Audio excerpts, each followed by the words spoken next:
How to build an MVP for your product-based startup. Welcome! If you're starting your first product-based startup, one of the smartest moves you can make is building an MVP, a minimum viable product. Think of it as the smallest version of your idea that still solves the main problem for your target users. In the next few minutes, I will walk you through how to build one step by step, even if you're doing this for the very first time. Step number 1. Clarify the core problem. Every strong MVP starts with a problem worth solving. Ask yourself, what pain does my product remove? Don't think about features yet. Focus on the struggle your customers have today. For example, if you are building a meal prep app, the problem might not be lack of recipes. The real problem could be busy people who don't have time to plan healthy meals. The clearer you are about the problem, the easier it will be to test if your product idea matters. Step 2. Define success in simple terms. Before building, decide how you will measure whether your MVP works. Success could mean 10 people use your product every week, or 3 customers agree to pay. Keep it small and realistic. Remember, the MVP isn't about going viral.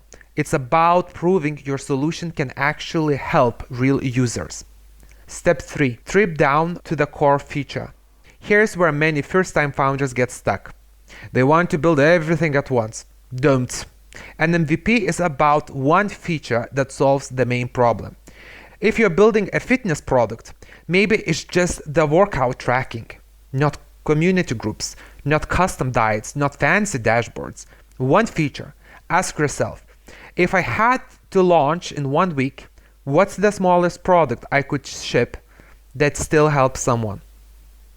MVP. Step number 4. Choose the fastest way to build.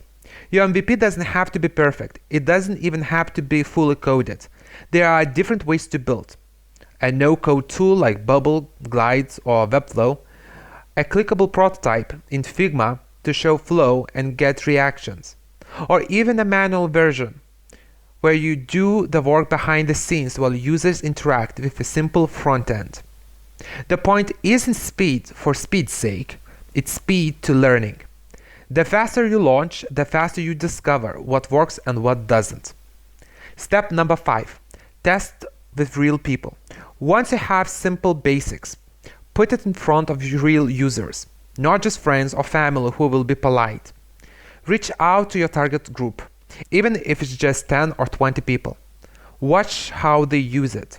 Ask questions like, what did you expect this button to do? Or would you pay for this today? Honest feedback is gold. Step 6. Learn, iterate, repeat. Don't think of your MVP as a one-time project. Think of it as a loop. Build, test, learn. If users don't care, that's feedback. If they use it in unexpected ways, well, that's insight. And if they love it, well, that's your green light to build the next layer. The faster you go through these loops, the faster you move from idea to real business. So, to recap, start with the problem, define small success, strip down to one feature, build the fastest version you can, test with real people, and keep learning.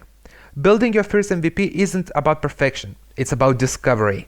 The sooner you learn what works, the sooner you will know if your startup has real potential. Good luck with your MVP journey, and remember, done is better than perfect. Launch small, learn fast, and grow smarter. If you're serious about turning your idea into real business, don't do it alone. At aboveA Academy, we help first-time founders go from concept to launch with clear steps, mentorship, and practical tools. In just 3 months, you will learn how to validate your idea, build a minimum viable product, and set up a growth plan that actually works. You won't just get theory, you will get a roadmap and support from people who have been there before. Spots are limited. If you're ready to move from thinking to building, join the aboveA Academy. Good luck!